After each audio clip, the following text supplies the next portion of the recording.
Other Side, Mississippi Today's political podcast. I'm Jeff Pender, joined here today with Bobby Harrison. Hey, Bobby, Jeff. How you doing? How are you? I'm all right. And we have a special guest today, no stranger to this show. Senator Hob Bryan serves District 7, Itawamba, Lee, and Monroe counties. I believe you served there since statehood in 1817. Is that correct? Or is it 1984? You always exaggerate. Right. Exaggerate. Well, thank you for coming on. In fact, since you raised the issue, Okay. 1817, Amory was thought to be in Alabama. Oh, really? Okay. Were elected members of the Alabama legislature, Okay. paid taxes in Alabama. Then they surveyed the line, And we took it back? Yep. Okay. I did not know that. Just history could have been a lot different for Mississippi and Alabama if you had been a member of the Alabama State House or Alabama Senate since 1984. That would have been different. Yeah. By the way, I have a question about the name. Okay. Am I the other side, or are you two the other I side? don't know. I guess maybe we're the other side.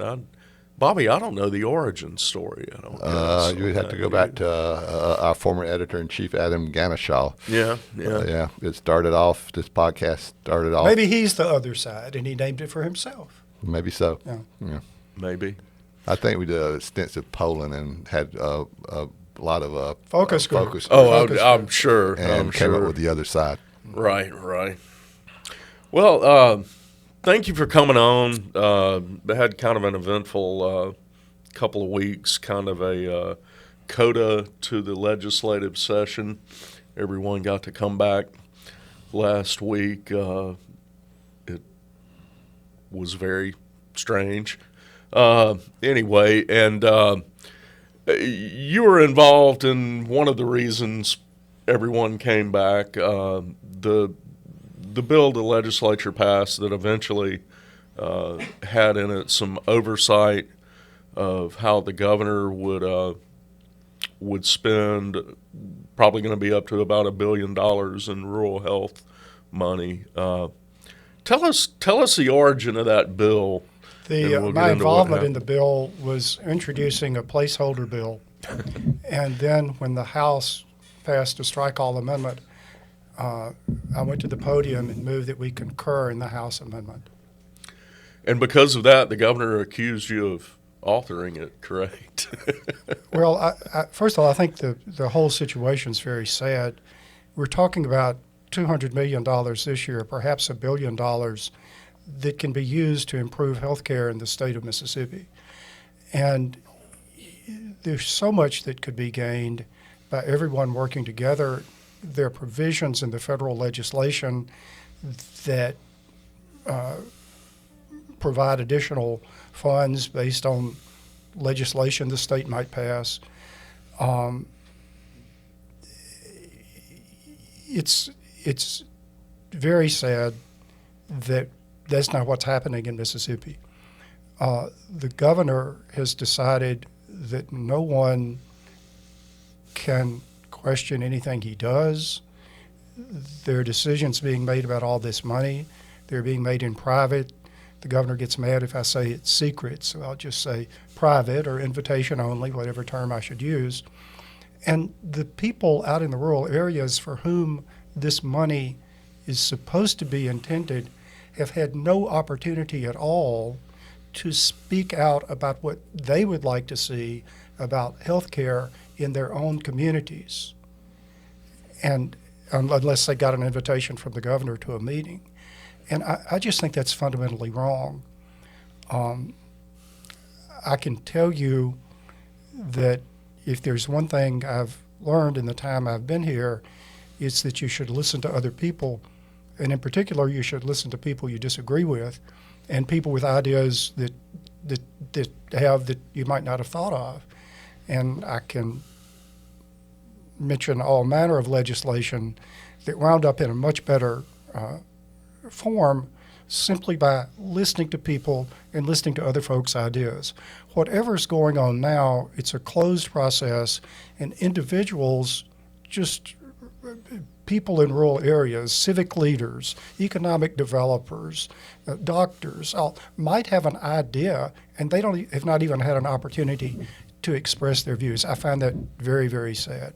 And I find it also very scary that apparently a lot of decisions are being made, and they're being made in Jackson, and I just am very concerned that we're going to wind up doing things to rural Mississippi instead of for rural Mississippi. Now, the governor, not to speak for the governor, but if he wants to come on our podcast, I'm sure that Jeff would find room for him. But the governor was making two arguments. He vetoed the legislation. He vetoed it because he said it was a Democratic bill authored by you, which we can document how that's not right. And he also argued that if this legislation passed, that it could put the money in jeopardy.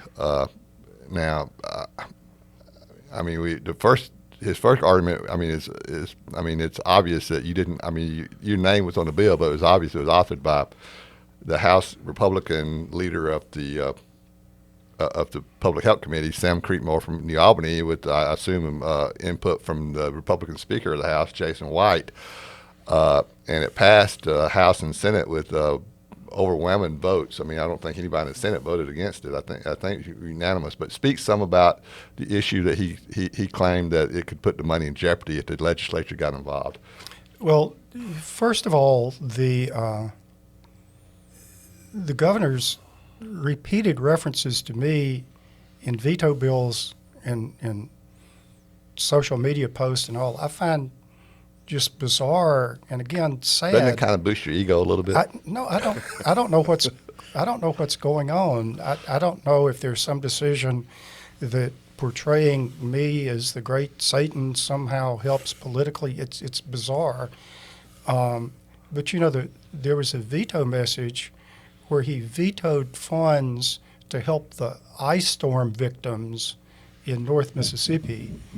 And if you read his veto message, his complaint was that at some point they would be charged either 1% or 2% annual interest when he wanted to charge either 1% or 2% monthly interest, which would be 12, 24%, who knows, with compounding, which again I found odd. I can't imagine why one would want to do that. But again, I know nothing about this bill. This was a bill that went through another committee. The only thing I did was vote for it. And there was a technical error in the docket room, and you'll remember because of this error, which was corrected the next day and had no impact at all, had this lengthy veto message, accused the poor docket room staff of committing crimes and demanded investigations and mentioned my name like 6 times. And again, I had nothing to do with that.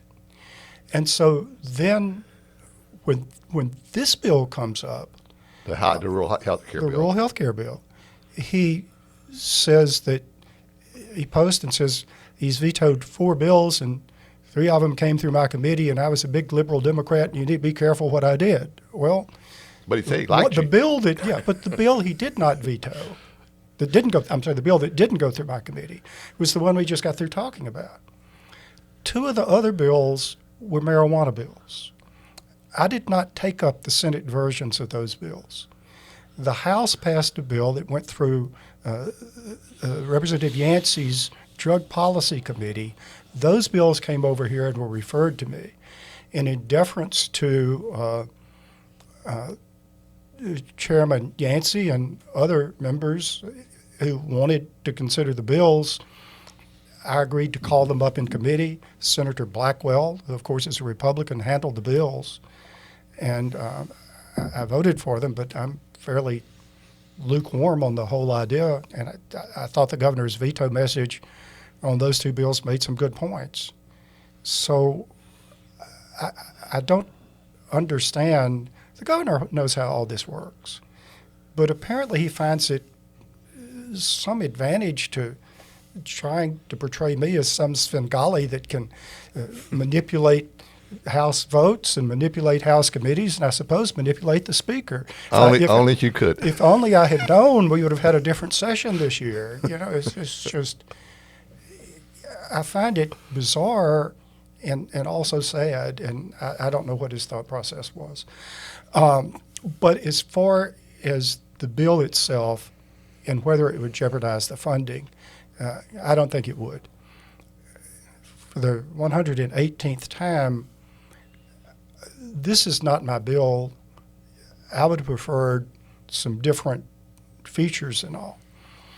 But it was my understanding at the beginning of the session that the lieutenant governor, the speaker in particular, wanted to put some restrictions on how this was spent. I introduced a placeholder bill. Chairman Creekmore, my counterpart in the House, introduced a placeholder bill. And as happens, we swap bills. The bill from the House is actually in conference as a vehicle if there's any other provision to do something with. But the only concrete language that was suggested or that I saw, other than language in the placeholder bill, was the House amendment. So I asked the Senate to concur in that, thinking I was cooperating with the House. And the next thing I know, this is some big scheme of mine. But the bill basically just says you should spend the money primarily in rural areas and primarily with people who are providing health care there. And it has specific provisions for the procurement process for a health care exchange. That's what it does. Follow procurement laws, basically. Yeah, and again, the great irony of this is I'm not particularly a fan of the state procurement laws. I think they're overly technical, they're overly complicated, there are too many hoops to jump through. We need to have fair procurement, we need to have open procurement, but we don't need to litigate about procurement forever, which is what apparently we do now. And so I would like to make those laws more streamlined, but at the same time, protecting the core, what you want to protect about in public procurement is to make sure there's not favoritism. Senator, there's a broader issue here of, okay, $1 billion in federal rural health money has come to Mississippi. Mississippi has what's been described as a constitutionally weak governor's office. The legislature from Schoolhouse Rock or wherever folks may remember is supposed to control the purse strings. Is that an issue to you? Yeah, I assume that's what the governor and the speaker were concerned about, and there are a number of ways to deal with that issue, including, I guess, passing appropriation bills. I don't know. But I've looked at other states, and other states have legislative appropriations for these funds. But in the other states, they're working together with the governor. I mean, this is the only state I've come across. Maybe there are others, but in my limited search of what's going on elsewhere, this is the only place I know where a state governor has taken the position that Governor Reeves has taken. But we appropriate, if you think about it, an appropriation bill is spending authority. Sure. And you know we have special funds, and we can appropriate out of special funds. There have been occasions where the legislature appropriated money out of a special fund that wasn't there. So the entity had spending authority, there was just no money in that bank account. But we appropriate federal funds for highways, we appropriate federal funds for Medicaid, and the appropriations process and the use of federal funds, so far as I know, has never really been questioned. Well, the largest part of the state budget is actually the federal fund portion of the budget. I mean, it's, how much is it, Jeff? Like $20 billion. Yeah. $20 billion. Well, Yeah. I think Would it be? people don't realize it because there's this focus on the general fund. But there's highway money that comes to the state. There's Medicaid money that comes to the state. There's money for various types of health care programs Education that money. come to the state. Yes, and so there's a lot of federal money that we appropriate. Part of this too, off the bat, Governor Reeves determined he was going to control this rural health money. We still don't exactly know what his plan is, correct? That's right. They're broad topics, and this is a reason it's a concern. There's a lot of talk about telehealth, and obviously telehealth is a wonderful tool. There are things you can do through telehealth that are life-saving, and we need to do that. But there is the firm belief that those of us in rural areas need a Band-Aid station, a helicopter pad, and now I guess a Zoom operation, and that's all we need in the way of health care. And there really doesn't need to be actual individuals providing health care in rural areas. And we could talk about what rural means. And I think there are technical definitions in this bill. The whole state may be rural. I don't know. But when you focus on rural Mississippi, in the most general of terms, I would say the 65 to 70 counties that have about half the population. And the other half of the population is in the remaining 10 or 15, whatever the math comes out to. Overwhelmingly, Mississippi is rural, and we're becoming more rural in the sense that the population is shifting away from rural areas. The birth rate is declining everywhere. All of these trends are not good for rural America or rural Mississippi. And one of the things that I think the state can do to help is to try to locate things in this half of the state that I'm calling the true rural part of the state. And I don't even remember, but this is an example. I don't remember what it was. It was a structure, a program or some type that was recently built in Oxford. Well, that's a fine thing to do, except that Oxford really is growing so fast that it's hard to keep up with the growth. That, and I don't even remember what it was nice for Oxford, but it's not a big deal.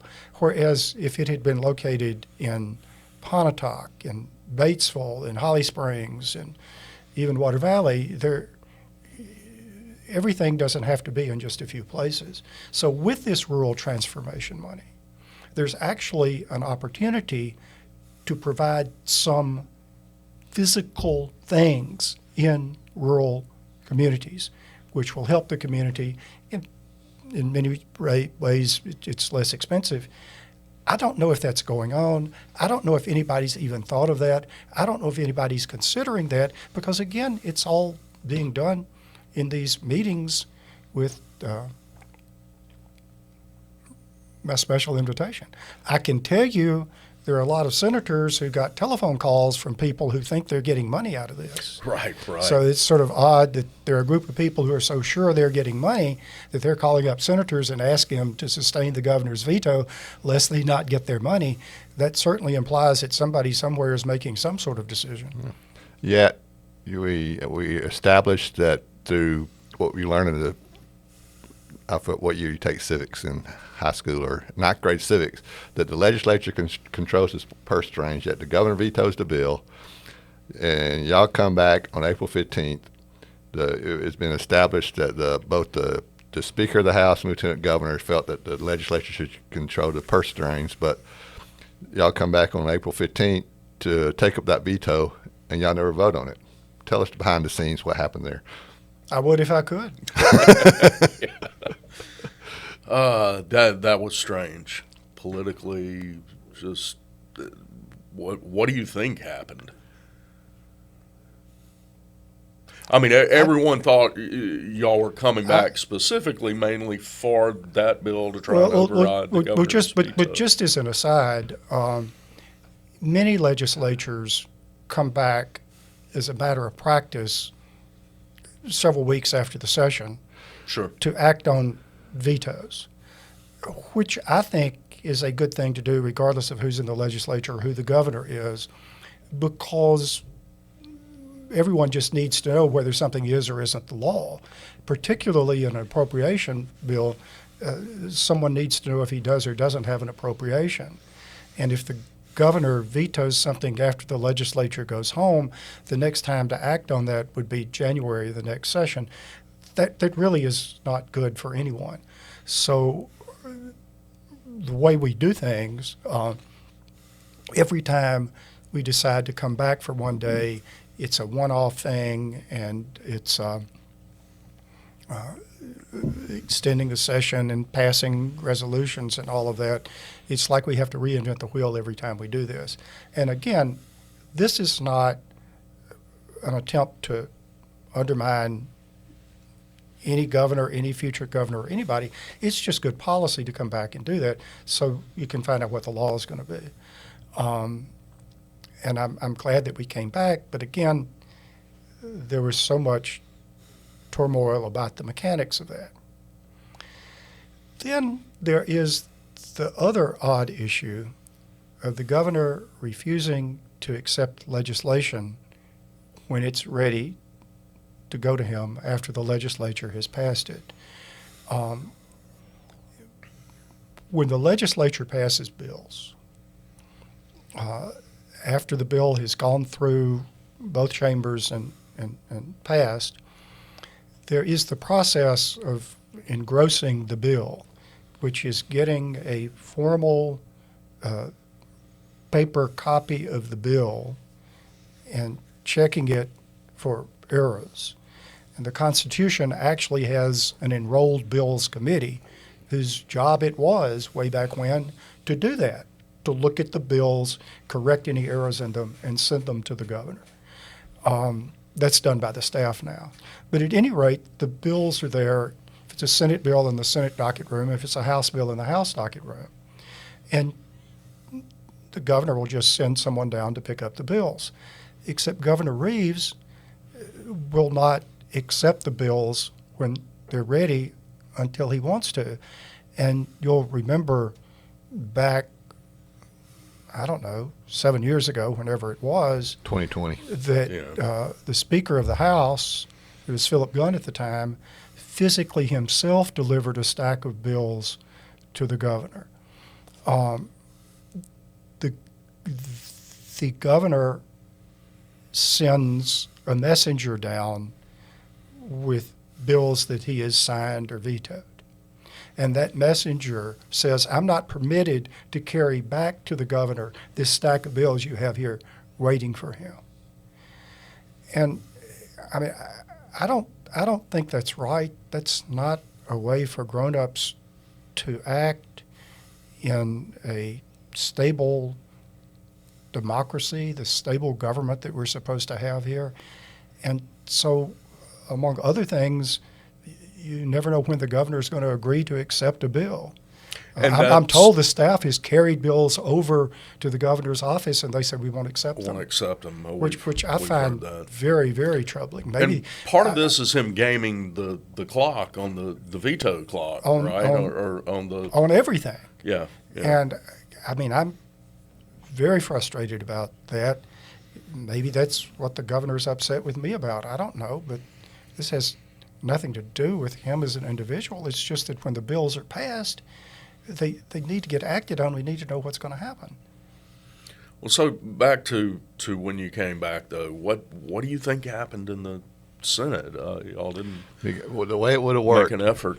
As public health chair, you would have gone. I mean, you would have gone to the well and made a recommendation on the bill. Went to the Senate first because it was, even though it was a House language, it was a Senate bill. You would have made a recommendation to override the veto or not to override the veto. It's more, well, I mean, the and typical. you were prepared to make the recommendation to override the veto. Well, the typical thing that happens is, as you say, the bill is returned to the Chamber of Origin, and at some point the veto message from the governor is read.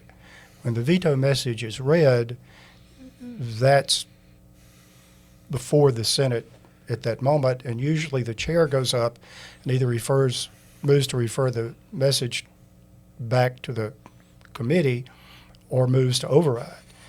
We never got to the point where there was any discussion about what would have done on the floor, but had I done what was typical, I was prepared to go to the podium and move to override, and also to explain to the members that the things they were being told by the people that were calling them were simply not true. The members were getting calls from people saying this bill does X. The bill doesn't do that. And we never got an opportunity to do that. I do not know why. I do know that there were more than enough votes, way more than enough votes in the House To override? Oh, in the House. But what about in the Senate? I mean, I don't know. I we know kept I know the hearing- House was chomping at the bit to get to override the bill. And in fact, there were 2 veto messages that came to the House first. The House passed both of those veto messages.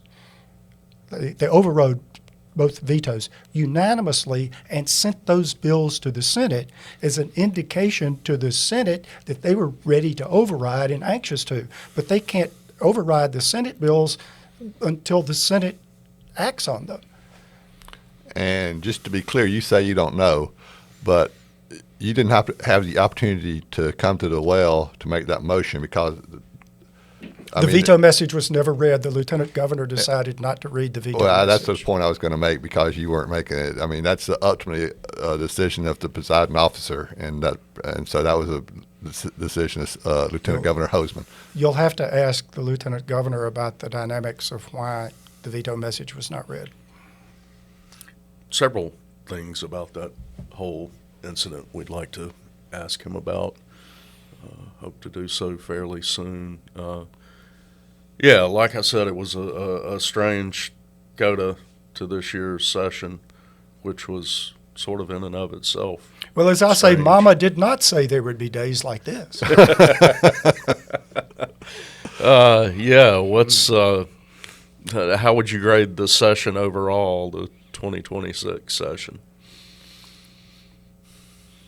Could have been worse. I guess I'm you reminded could of the always story of say the 2 that. guys. One of them says, well, things can't get any worse than this. And the other one says, oh, you're such a pessimist. Things can always get worse. I'm disturbed that there's so much angst about things other than public policy. We need to be planning for the future. We need to be making investments in highways, water, sewer, basic infrastructure, which I believe will be critical for future generations. And instead, we're not doing that, and I think that's unfortunate. Another thing that happens, and this has dawned on me bit by bit, is, first of all, in a lot of the projections, there's no accounting for inflation. And that's one of the tricks. You've got plenty of revenue because you can cut in the future because you're going to have all this revenue in the future. Yes, but there's also going to be inflation in the future.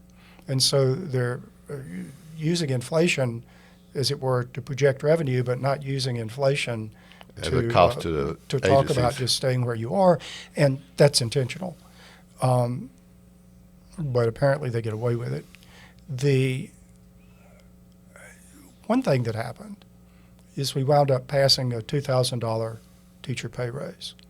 The appropriations people said we just can't afford any more than that. Well, that's barely keeping up with inflation if you go back to the last teacher pay raise from here. And so we're beginning to see now the early signs of what's going to happen because we have cut way more than $1 billion a year in revenue out of the budget. And I still can't comprehend that, but that's what the legislature has voted to do. And now suddenly People seem to be surprised that we're running short on funds. So, Brian, Go ahead. we'd be remiss going back to that fateful day for just a second. Just to complete the story. Everybody knows the story, I guess, now, but just to complete the story, y'all never got a chance to vote on your health care override possibility, but yet, as you mentioned, the House sent, was it 2 veto overrides? Yes. To the Senate, and I would imagine that many Senate Democrats wake up in the morning and say, "What would make a good day?" Being able to override Governor Reeves would be a pretty good day. Y'all chose not to override. Y'all voted not to override the governor on those vetoes. Well, I'm a member of the Democratic caucus, but I'm not a chair of the caucus.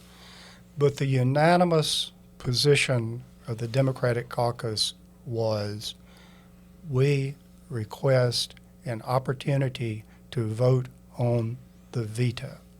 And if we're not On the rural health on care. the rural health care veto, and we're not obviously demanding that it be overridden. We don't have the power to do that, but we think we ought to vote on it. And if we can't even vote on that veto, we're not interested in voting to overturn any other veto or doing anything else until we at least debate and vote on that veto message, which, as you said, wound up being the primary matter pending before the 2 chambers.